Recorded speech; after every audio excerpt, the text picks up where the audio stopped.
Well, good morning, everyone. My name is Maria Marlin, and I'm the Community Outreach and Environmental Education Specialist with the Washington Invasive Species Council. Firstly, I wanted to thank Joey for the invitation to come speak with you today.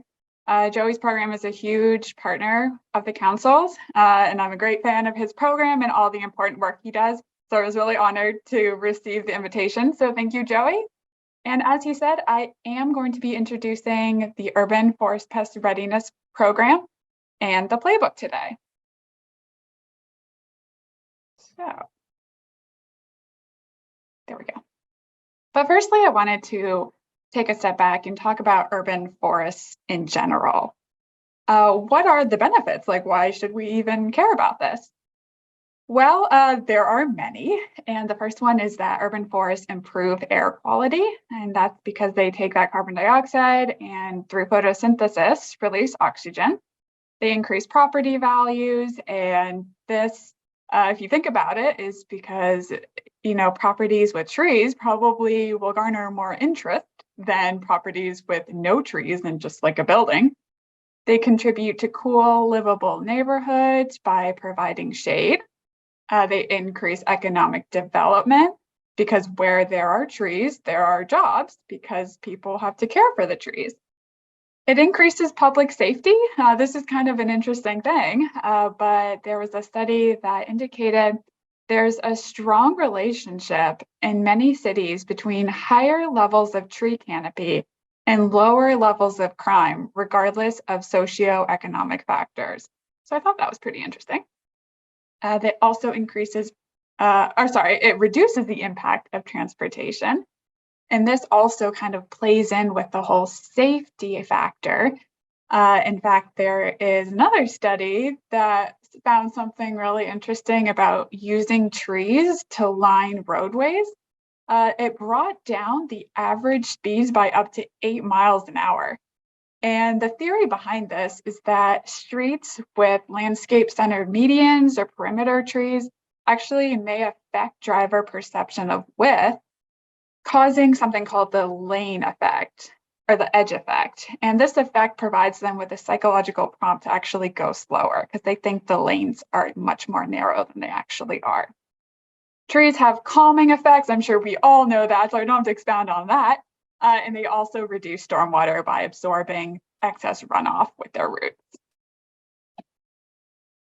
Well, this is all well and good, but unfortunately, there are substantial risks to urban forests. And this is because urban centers are the hubs for movement of vehicles, goods, and people. So we have three things here that really contribute to this massive risk to our urban forests. And this risk is increased because of the movement and the fact that invasive pests can hitchhike a ride here from other places. And then, without intervention, a pest can quickly spread within the city and to neighboring areas. So through this Urban Forest Pest Readiness Program, we're asking for a call to action in an attempt to avoid these irreversibly lasting impacts to the forest and the communities. So let's talk about economic costs for a second and why this program focuses so heavily on prevention. We say that prevention is really the lowest cost solution, and this graph kind of shows why. So on the left side of the graph, we start here at the beginning of an infestation. And when the infestation is just beginning, there's a very teeny little window where eradication is possible. And then this graph shows that as time goes on and as the infested area becomes larger, eradication becomes impossible. And then we move to containment. And at this point, we have management costs that are continuing to skyrocket. And then if the infestation continues to grow, we're still growing up here on the curve, we have to move towards protecting the resources that are most valuable to us. So again, containment's no longer possible, and now we're just trying to manage the situation as best we can. And a little note here on eradication, sometimes there aren't even eradication tools to eradicate a pest because it's not native, it's invasive. We've never seen it before. or we don't have the tools to properly eradicate it. So once it's introduced, then it's very difficult to eradicate. So in these situations, prevention is really the only solution. So to really summarize this graph, one takeaway is if it's not detected and responded to early, way over here in time, when the pest is first introduced, then the population and the impacts are just going to exponentially increase. So who are the entities who bear the brunt of the economic costs? Well, unfortunately, multiple studies have found that the costs of preventing and managing impacts to urban trees really fall primarily on property owners and municipalities. And what are some of these economic costs? Well, there's varying levels, and within these levels, they can kind of fluctuate from month to month, from year to year, with one exception, and we'll get to that in a second. But some of these various levels are costs of economic and environmental damage to the trees, costs of suppression and control, and this third one really doesn't fluctuate too much, and that's the cost of regulation. It's going to be massive, really, no matter what. And this cost is if Canada or other states start quarantining products from the state of Washington. Here's a graph that shows how local governments really bear the brunt of the cost. And this is because the local government will have to pay for tree removal, replacement, and treatment. So we're over here at 2 billion, whereas others, like here's the federal government, only 216 million. So again, it's really the responsibility of the local government that is going to be having all of these economic costs and impact.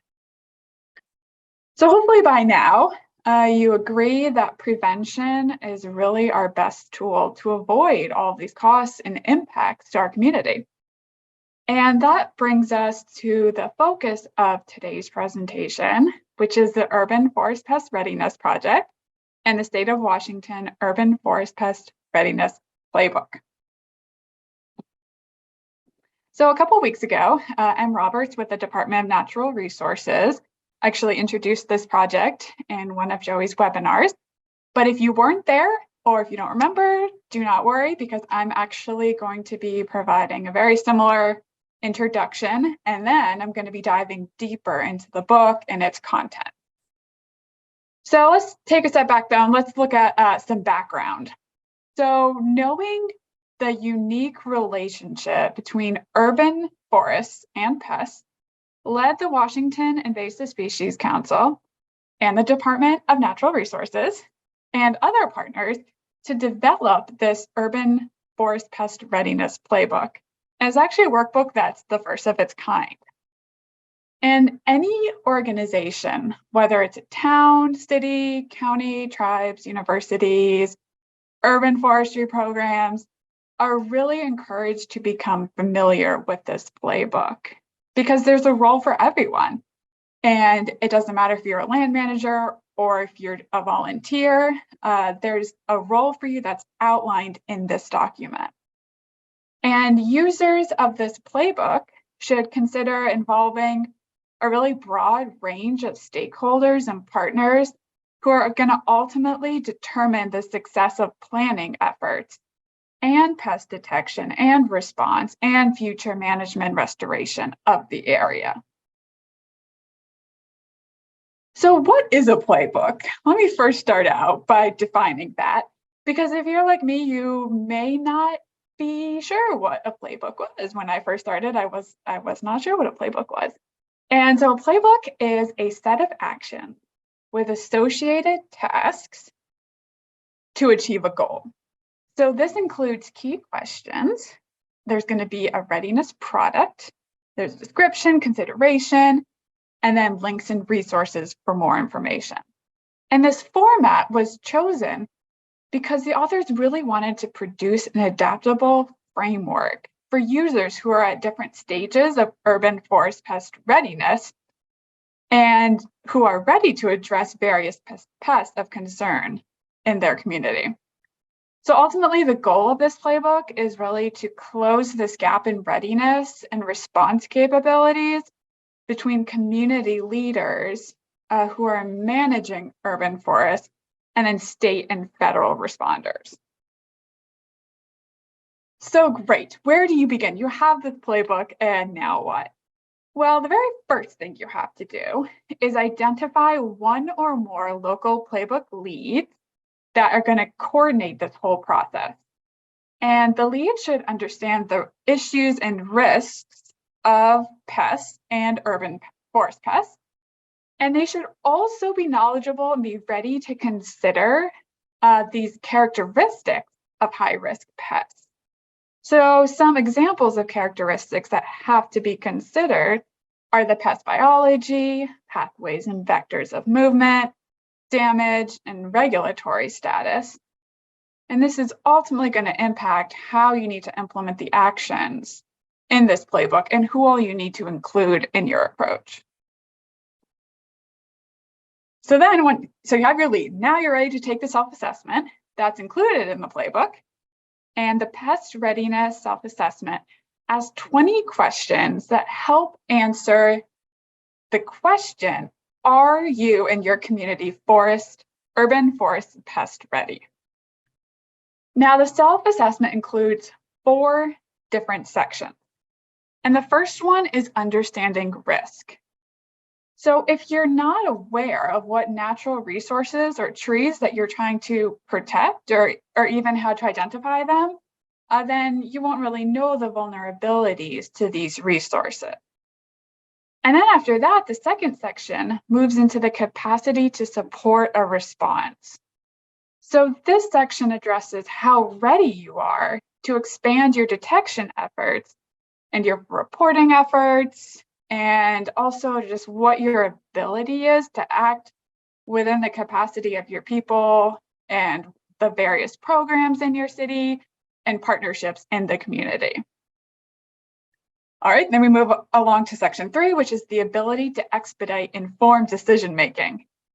So this gets at the fact that misinformed or slow-paced decision-making really diminishes our ability to effectively respond to pest outbreaks and to protect the trees of your community. So this section is going to gauge how ready your community is to make decisions related to pest management. And then finally, we get to community support to expand your impact. And without community support, you could risk really poor communications and then a lack of information and just mass confusion. So with urban forest pest outbreaks, it's key that there's a really unified message that you're sending out and that all your partners are sending out. So then after you go through all the questions and based on the results of the self-assessment, your community is going to be able to identify actions that will help to improve your urban forest pest readiness in the short and long term.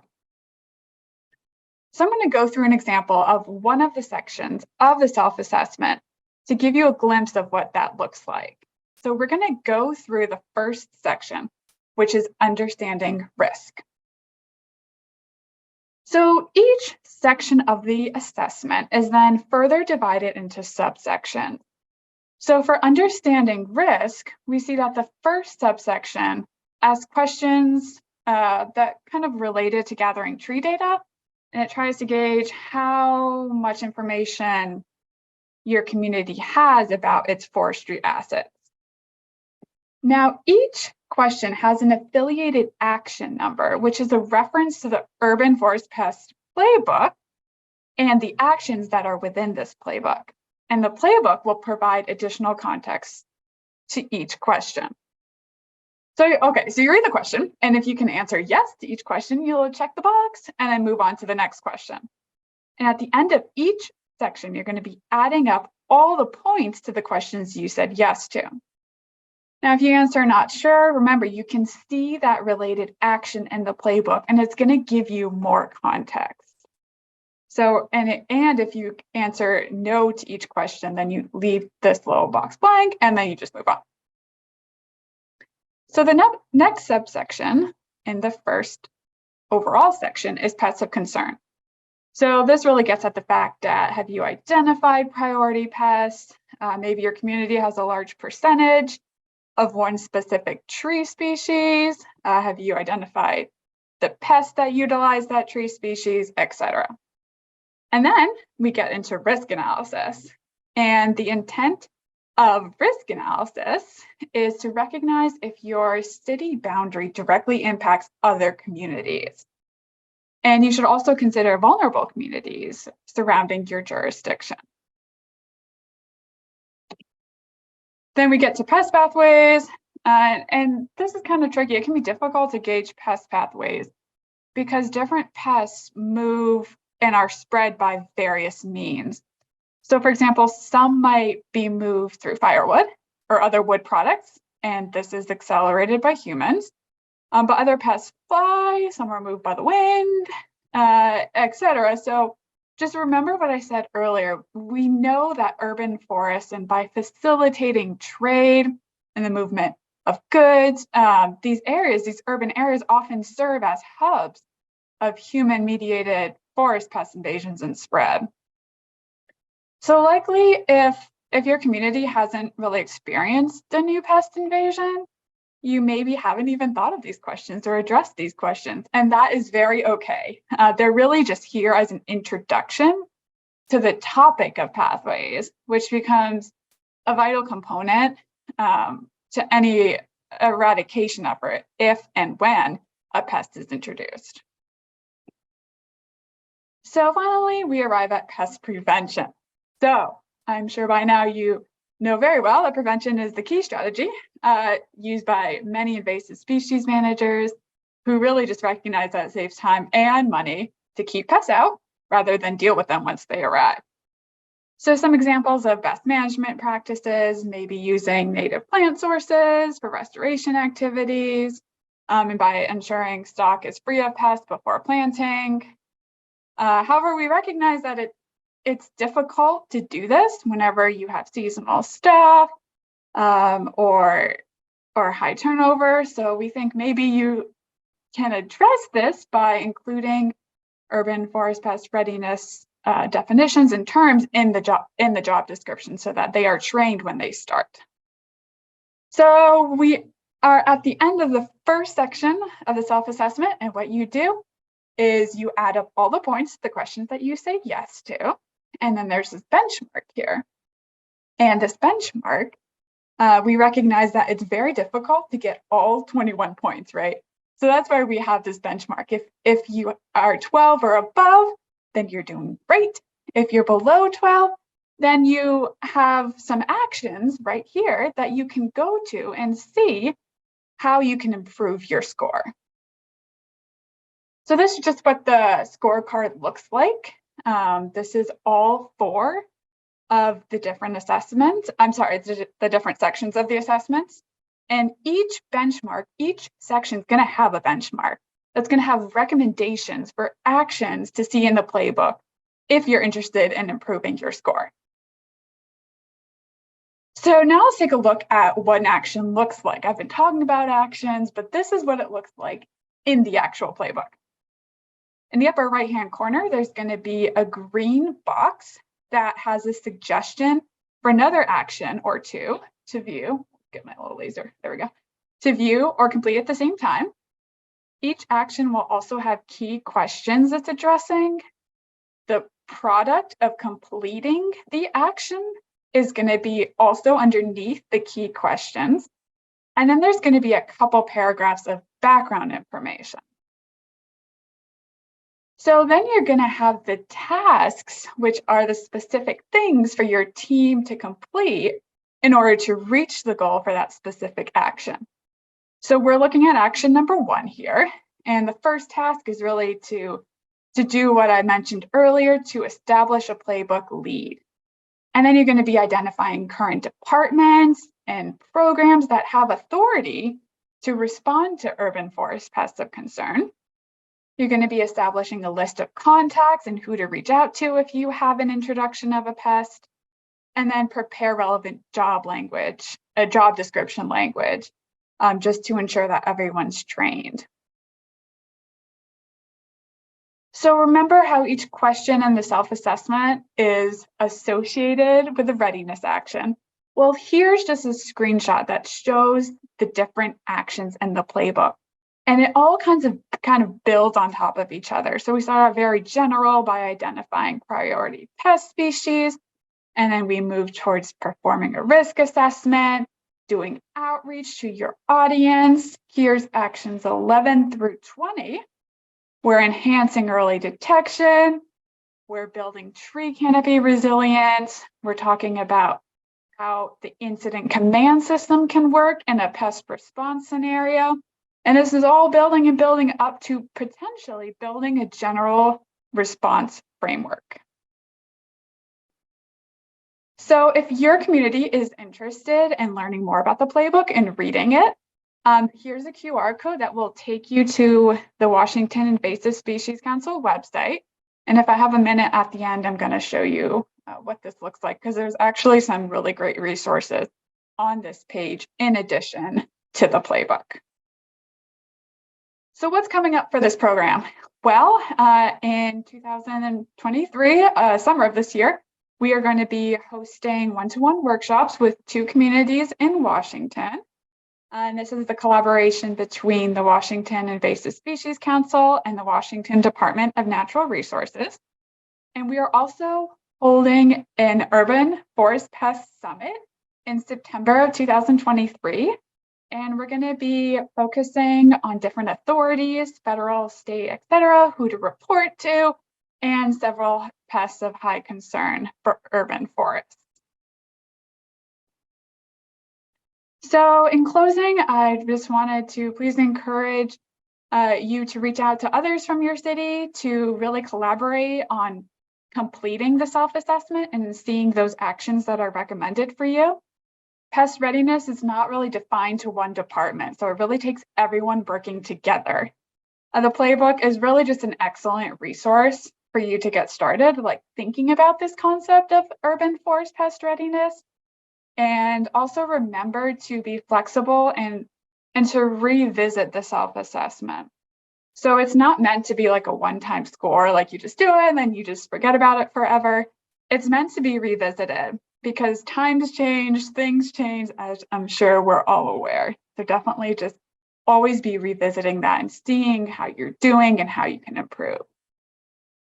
And finally, just wanted to encourage you to reach out to neighboring communities and get that conversation started too. So that they too can be knowledgeable about urban forest pest readiness and maybe even complete the self-assessment too. So I'd like to thank all of our partners involved in the development and continuation of this project: Department of Natural Resources, USDA, the Forest Service, Washington State University, and Seattle Department of Transportation.